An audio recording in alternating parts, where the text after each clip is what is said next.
Please welcome the Executive Vice President and Chief Human Resources Officer for Marriott, Ty Breland, and the Executive Vice President and Chief Human Resources Officer at Hilton, Laura Fuentes, in conversation with Skift hospitality reporter Cameron Sperance.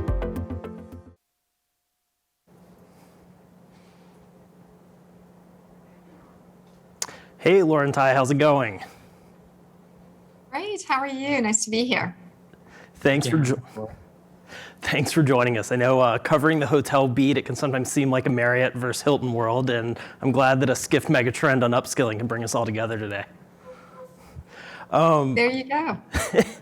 Ty, I want to start with you because part of my job is covering the hotel jobs report in the US that comes out each month. And the last couple of months, well, good news, we haven't seen a lot of job loss, or any job loss really. We haven't seen much in the way of job gains. So, I mean, is the hotel labor pool we have today about as big as it's going to get?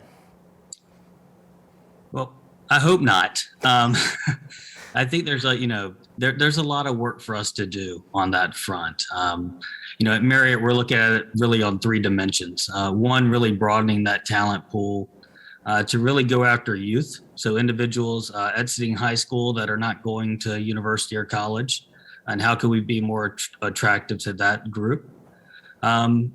Also going after, other sectors where individuals are exiting, like healthcare.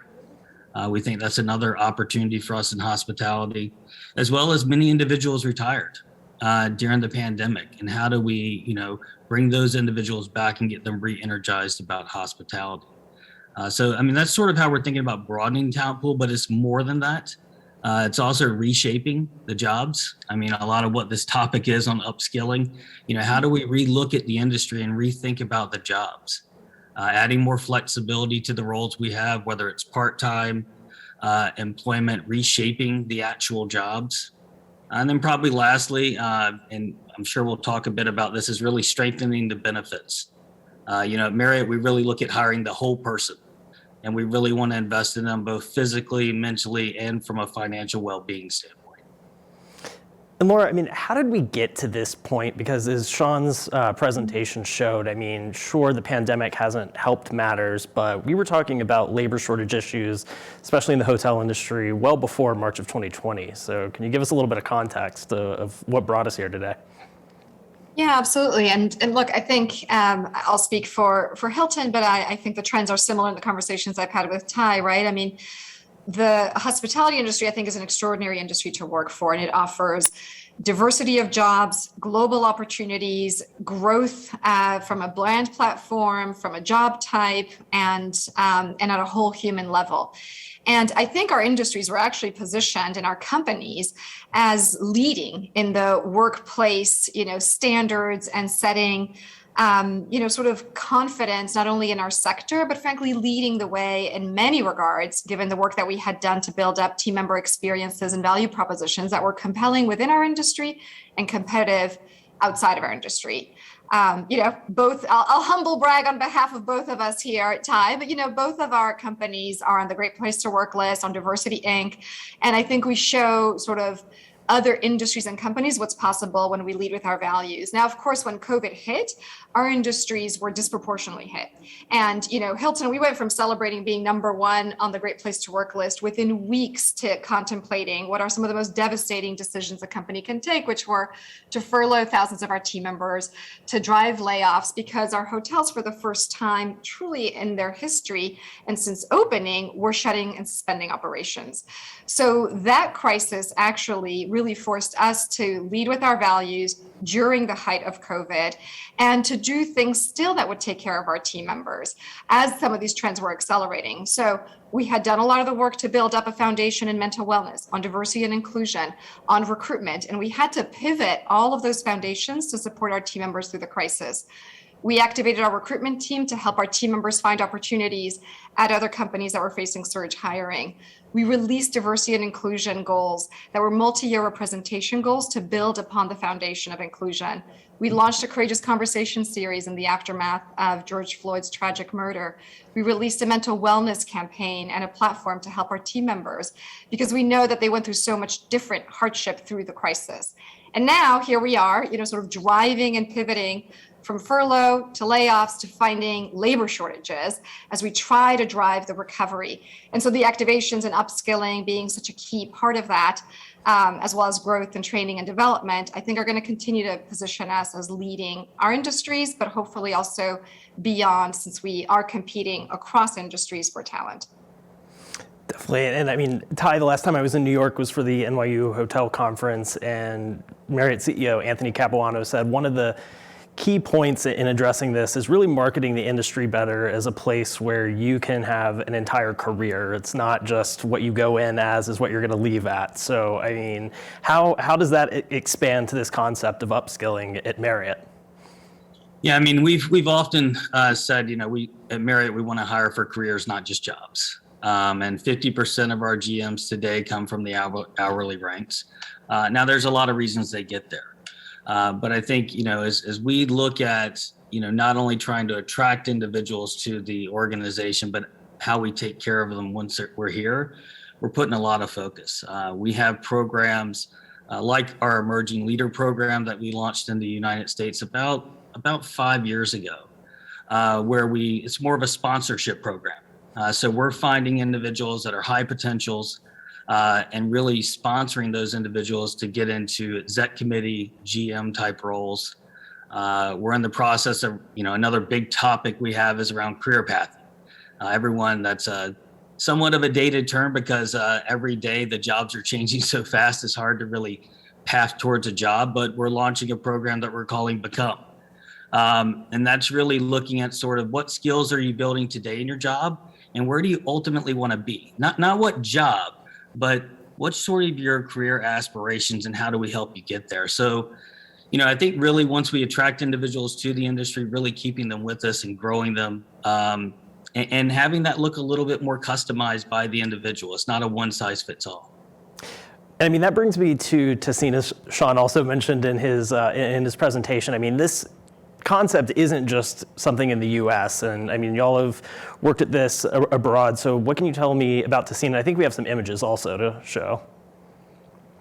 Sure. So, Tassine is a program, this was a business need as we opened hotels in Saudi Arabia and working with the Minister of Tourism, there was a strong demand to have local GMs. And so we partnered with Cornell to build out this program. We launched it in late 2017. We've had 3 cohorts. I had the opportunity in November to head over to Riyadh and spend time with many of the graduates of the program. And they're an ambitious group, both men and women, excited about hospitality. About a third of those individuals that have come through the program have already been promoted. We're really excited, and we've expanded the program in Egypt, Bahrain, and we're also looking at a similar application in South Africa. And Ty, I'm impatient. How long do we have to wait until the first crop of GMs come out of Tassine? You sound a lot like my boss. I would say within the next 5 years. We just had our first, female GM in Saudi Arabia that will be appointed at the St. Regis here shortly, not coming through the Tassine program. But I think that, really build some excitement of the progress and the things that we can do. And, we're betting on this program. And so I'd say on the 5-year horizon, we're hoping to see these graduates becoming GMs. Laura, I want to come back to you because Hilton made some news this morning, going back to the earlier presentation about the importance of education, and Hilton's going to be partnering on a continuing education program. How does that fit into your own upskilling mission? Yeah, we have been working, as I said, in laying the foundation for lifelong learning over the last many years. And I am excited today, we've been working with Guild over the last few months and announced our partnership with them to help provide debt-free lifelong learning to our team members at both corporate and our hotels.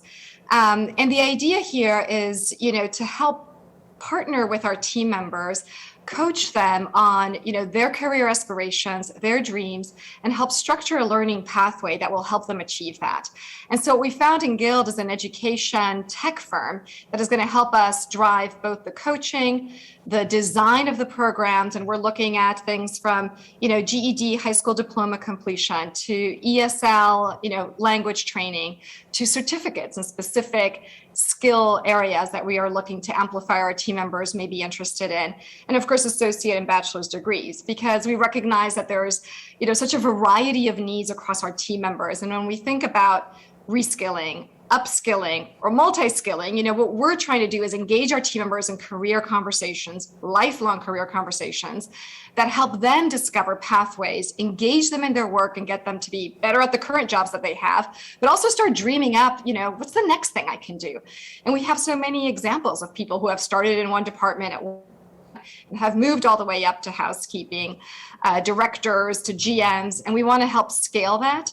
And frankly, tap into what I think is a societal need, right? I mean, I read a statistic as we were doing the work with Gil that over $2 billion of federal aid towards education goes untapped every year because people don't know what they have access to, how to structure the work. And so in partnering with an organization at scale, we can really help drive those custom solutions, but help scale the access. So that's, sort of the latest piece that we're excited about. But we're also thrilled to have programs in place like our GM Academy, our Shine programs that really help drive for our hotel team members that progression up. And on the corporate side, leadership development programs that are also the source of our future leaders. And we try to combine that, immersive experience, deep leadership training with the interventions that they need on the job, right? Like bite-sized, how do I make a bed now? What is the new clean stay, procedure that I need to follow? And so combining all of that to create a culture and an environment of lifelong learning and lifelong growth for our team members. And Laura, I was going to ask, there was quite a menu of options, it seemed like, on top of existing programs that are already at Hilton. For those wanting more details on the program, there's a great article at skift.com written by yours truly about that. Thank you. But I'm curious, do you get a sense of where you're going to have the most interest in this program?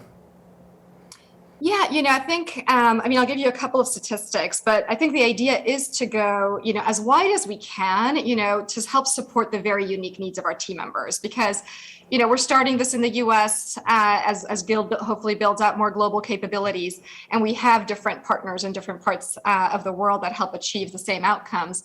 But, we've got, tens of thousands of team members, and each of them, with their own unique aspirations and backgrounds and needs. So we do need to present sort of a multifaceted approach, but with an intuitive platform. And this is where tech comes to play, right? Where it's user-friendly, intuitive. And the piece that I really love about Guild is that they provide sort of one-on-one coaching to help each team member sort of structure the learning at their pace.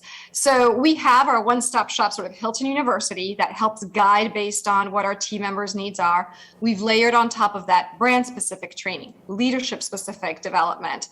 We partner with LinkedIn Learning, which also helps curate pathways based on people's experiences, goals, and with the likes of Cornell and Harvard to help deliver on some of that training. But with Guild specifically, we are trying to address, I think when we looked at these stats maybe a few years ago, we had 5,000 team members in the US without a high school diploma. And while we have flexed on many of our job requirements to remove college degrees as a requirement, because we just felt like that's not necessary and it's providing a roadblock to growth for our team members. But high school diplomas are still, a key threshold to get into supervisory positions, whether that be at Hilton or anywhere else. So we know that's an area of need. We know that many of our team members, have English as their second language. And so really being able to hone those skills are going to help, thousands of our team members. And we expect to see a lot of demand there. And I'm really personally excited about the certificate, the certifications that we can drive in some of the specific and tailored areas like culinary arts or F&B or engineering, where we can in a more targeted way push out training in the areas where we have labor needs. So I think that's where we'll see the growth. The associate degrees and bachelor's degrees, I think, are becoming less necessary in our industry, but we want to help support those goals and dreams for our team members as well. Great. Ty, I want to bring you in here before I take an audience question. And where in the upskilling conversation and career development conversations you're having at Marriott, are you seeing the most interest, or are you expecting most of that activity to take place?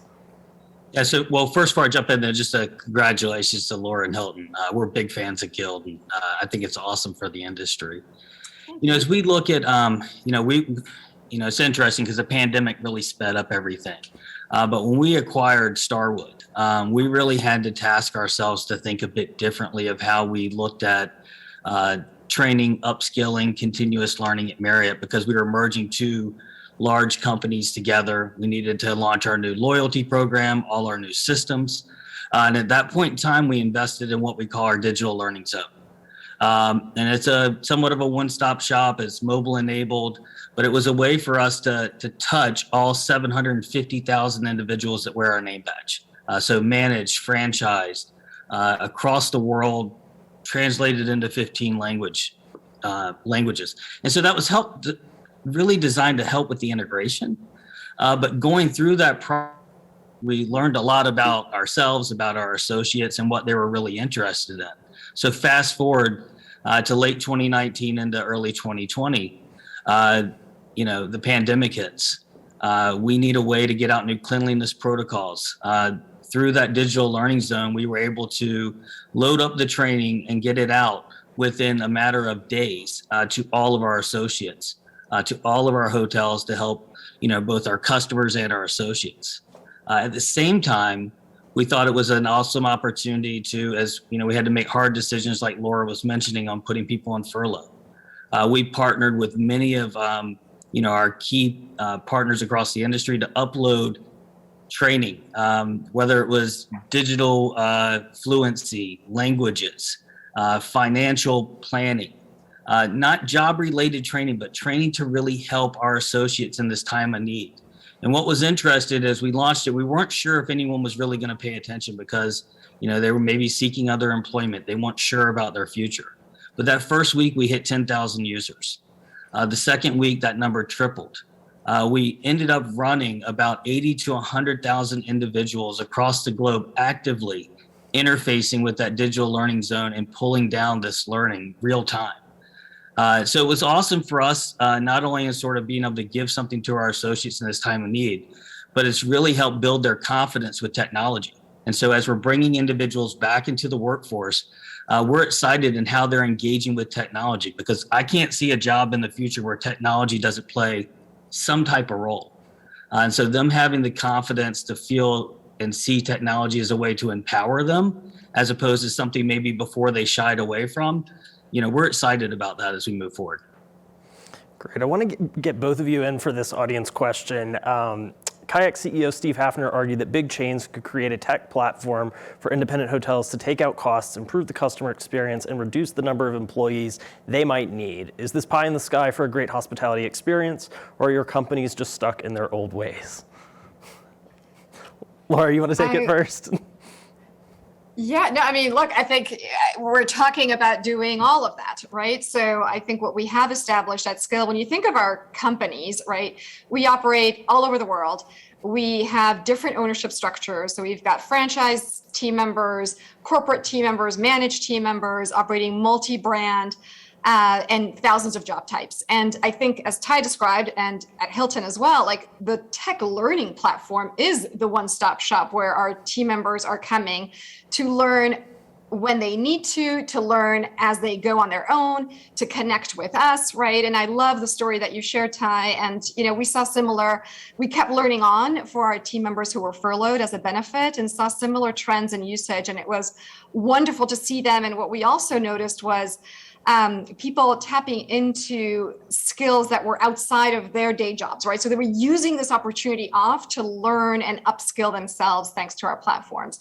So I don't think it's pie in the sky. And I think what you're hearing, hopefully, is that both of our companies are constantly trying to drive that new innovation in learning, leveraging technology to scale, to curate, and to customize. Because I think the one challenge with learning is that it is everywhere, right? And to help our team members know where to go, what's relevant to them, how to curate the things that are more relevant, and scale it in an intuitive way. So our tech solutions are essential to that. And frankly, I actually see our companies leading the way. Now, to the earlier question that you asked us around, is this as big as it gets, right? And I agree with Ty, I hope not. And I believe in a growth mindset. So I'm never going to say we're done. But I do think we need to look at the many types of workers that we can attract and how to expand the pie and find new pathways, because whether it be refugee populations, second chance communities, gig workers, people that are looking for an apprenticeship, an internship, a job, hopefully a career, we can expand that pie, and tech will play a big role in helping us do that. And in particular, as we think, of bringing the gig mentality potentially to hospitality, which is a space that, could still be disrupted by that mindset and bring, hundreds of thousands of workers into our companies as well. I wanted to come back to this idea, though, Laura, about where upskilling can fit in with the broader DEI conversation that's especially picked up in the hotel ecosystem over the last couple of years. And I mean, where are you working on both of these in tandem at Hilton? Yeah, the D&I work for us also goes, decades back, right? I mean, we've been doing this work for a long time, and I think there's layers to how we add this in. I mean, I think diversity, equity, and inclusion baseline. I'll start with level one is sort of training that we all take around, bias awareness, inclusive leadership, specific guest experiences and interactions. So we've built custom training solutions for our team members, and they all take that specific to sort of baseline for all of our team members, and then more specific to people managers, to guest facing, to de-escalation techniques. So that's sort of one layer. Then, I think the conversation around leadership development, and I love the example that Ty shared as well, but really honing on where do we have business needs? How do we drive a global philosophy, but regional interventions? And, we've evolved our thinking in this space over the years too. I mean, we are trying to drive a combination of diversity specific targeted leadership development programs, and then just have diverse and balanced representation across all of our programs. So we may have specific programs to women's development, as well as making sure that when we're driving, leadership excellence for our general managers and vice presidents, that we have balanced representation. And then I think, the conversation on upskilling, when we think about Guild, it is to help drive a more equitable outcome as far as opportunity and advancement for all of our team members, because we know that, in the US alone, it is underrepresented minorities that have, less access to higher education and more social barriers to overcome in order to achieve those same levels. So we're hoping to create an ecosystem where we level the playing field, and then the opportunities are sort of available to all of our team members.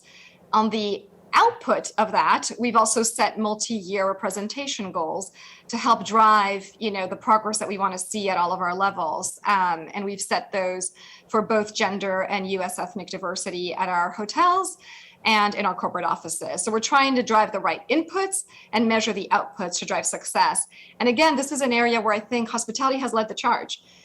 Marriott, you guys were, Hall of Famers in Diversity Inc. We're following suit. You don't see a lot of companies who achieve those levels.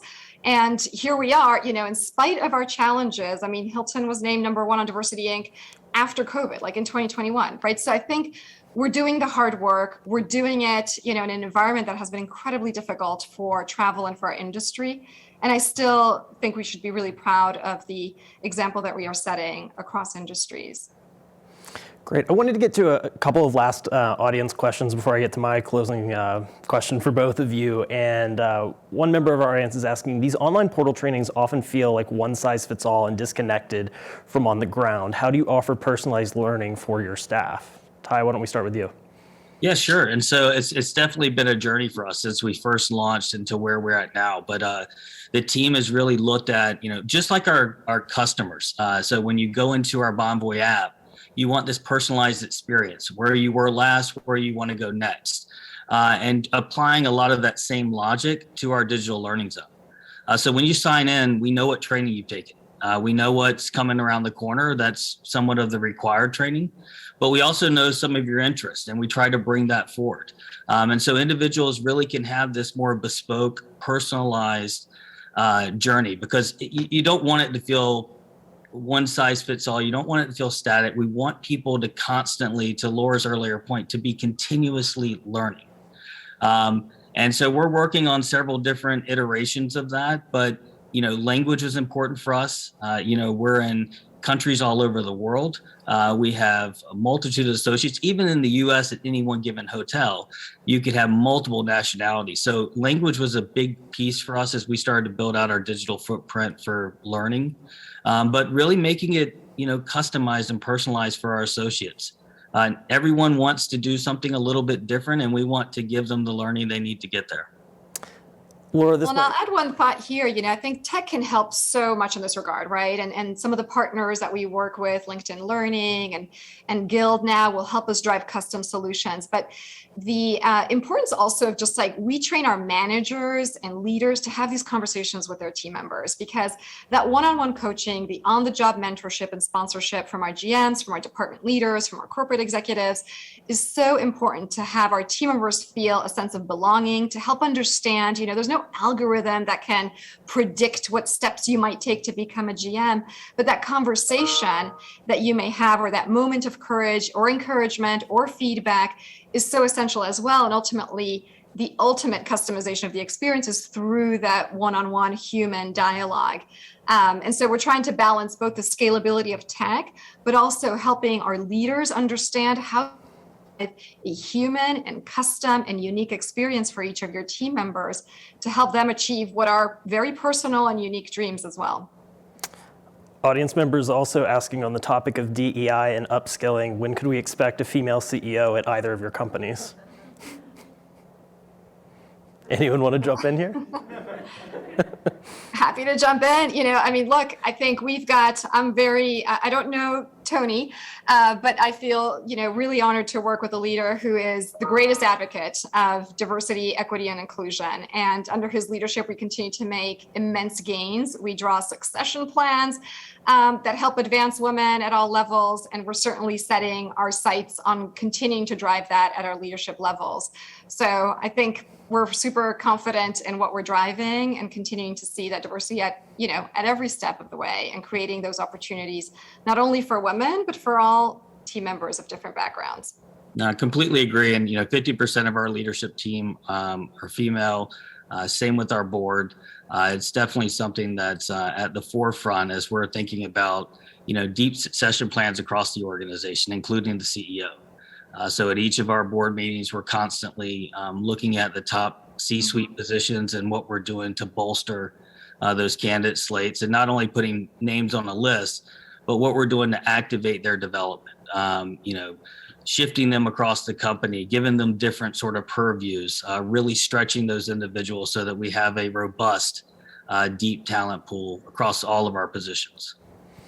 Real quick, one last question from me, and we're running up on time, so maybe brief answers here is, I know we've talked a lot about upskilling today, but as the Megatrends presentation mentioned, and we've discussed as well, you do have outside companies like Amazon hiring workers away with higher wages. So, where does upskilling fit into the broader future recruiting package for the hotel industry when some people might just want more pay? Look, I think it's not one lever, right? I think building a team member value proposition that is competitive and distinctive is what wins the game anytime. And so there's components to all of that, right? Your reputation as an employer, the benefits that you offer, the opportunities that you offer, the work that people do they feel connected to a broader purpose? And we methodically and strategically look at every aspect of that.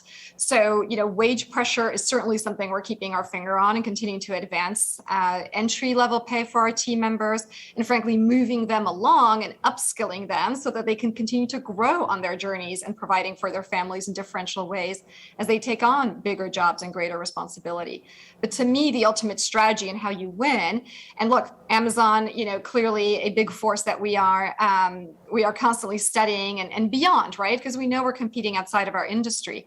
But I think you win on culture, and I think you win on taking care of your team members and connecting them to a broader purpose, just as much as those entry-level pay levels. Ty, anything to close on? No, completely agree. And I think it's a sense of belonging. We want to attract individuals to this industry that want to be here, that want to take care of other individuals. And that's unique. Hospitality is a unique area where you can start in these hourly roles and work your way up.